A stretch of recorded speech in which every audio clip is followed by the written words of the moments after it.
خواتین کا شوقیہ جاب کرنا. میں ایک پرائیویٹ اسکول میں ایڈمن ہوں جہاں 3 کلاس سے 7 کلاس تک بوائز ہوتے ہیں. میں باپردہ ہوتی ہوں لیکن میرا چہرہ کھلا ہوا ہوتا ہے. کیا میں یہ جاب کر سکتی ہوں؟ ویسے مجھے کوئی مجبوری بھی نہیں ہے, صرف شوقیہ جاب کرتی ہوں. فرحت صاحبہ خانیوال سے. اگر آپ جوان خاتون ہیں آپ پر چہرہ چھپانا واجب ہے, لازم ہے, کیونکہ 7ویں کلاس کے بچے 10 سال کی عمر سے اکثر اوپر کے ہی ہوتے ہیں. 10 سال کے لڑکے سے عورت پر لازم ہے کہ وہ پردہ کرے. تو اگر آپ چہرہ چھپا کے پراپر پردہ کر کے یہاں جاب کر سکتی ہیں تو گنجائش ہے. لیکن عورت کے لیے شریعت میں پسندیدہ کام یہی ہے, وقرن فی بیوتکن. قرآن کہتا ہے اپنے گھروں میں قرار پکڑو, گھر کی 4 دیواری. سب سے افضل راستہ عورت کے لیے یہی ہے, جس کو ہاؤس وائف کہا جاتا ہے. آپ ہاؤس وائف بنیں, اور اگر آپ ان میرڈ ہیں تو آپ اپنے والد اور بھائیوں کے سائے کے نیچے گھر کے اندر زندگی گزاریں. تو شریعت میں عورت کا گھر میں رہنا وہ گھر سے باہر نکلنے سے بہرحال بہتر ہے. آج ہم یورپ کی طرف دیکھتے ہیں اور ان کنٹریز کی طرف دیکھتے ہیں جہاں عورتیں گھروں سے باہر نکل رہی ہیں جاب کرنے کے لیے. نتیجہ کیا نکلتا ہے؟ ان کا فیملی سسٹم تباہ و برباد ہو گیا ہے. گھر میں بچوں کو پالنے والی مائیں مارکیٹ سے شارٹ ہو گئی ہیں.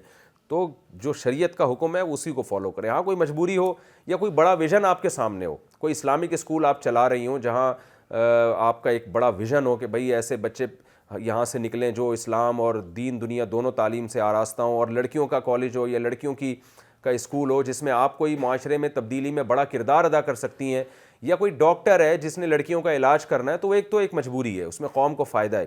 تو جب اس طرح کی کوئی جاب ہو تو ایک الگ بات ہے, لیکن نارملی عورت کے لیے جاب کرنا شدید مجبوری کے بغیر شریعت میں بہرحال پسندیدہ کام نہیں ہے, کیونکہ اس سے خاندانی نظام آہستہ آہستہ تباہی بربادی کی طرف جاتا ہے.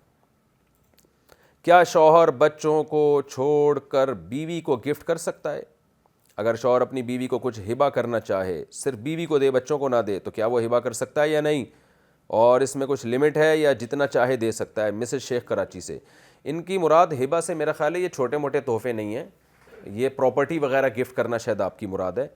چھوٹے موٹے تحفے تو دے سکتا ہے بیوی کو, بھائی کچھ بھی گفٹ لا کے دے دیا جیسے مرد دے رہے ہوتے ہیں اپنی وائف کو, تو وہ بچوں کو دینا ضروری نہیں ہے. اگر کوئی اپنی وائف کو دیتا ہے بچوں کی ماں ہی کو دے رہا ہے نا وہ. لیکن اگر بات پراپرٹی کی آتی ہے تو پھر دیکھیں شریعت نے پراپرٹی میں اولاد کا حصہ بیوی سے زیادہ رکھا ہے, کیونکہ میاں بیوی بہرحال دنیا سے چلے جائیں گے, باقی پھر زندگی اولاد نے گزارنی ہے. تو اپنی پوری جائیداد اٹھا کے اپنی بیوی کو پکڑا دینا اور بچوں کو بالکل محروم کر دینا, یہ شریعت میں بہرحال پسندیدہ کام نہیں ہے.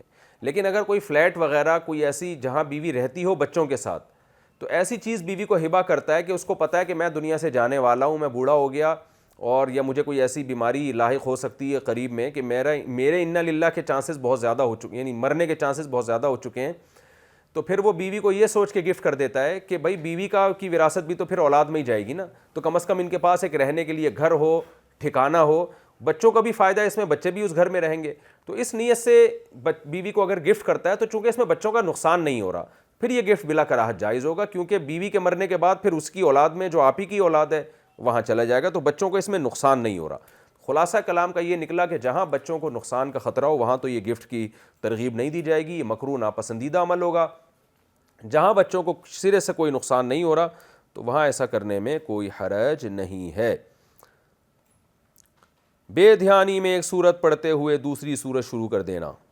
میرا سوال میری دادی جان کی طرف سے, وہ کہتی ہیں کہ وہ کوئی روٹین کے مطابق سورت شروع کرتی ہیں, جیسے سورہ بقرہ پڑھ لی, تو مہینے بعد یا کچھ دنوں بعد بے اختیار میں کوئی دوسری سورت شروع کر دیتی ہیں اور انہیں اس کا پتہ ہی نہیں چلتا.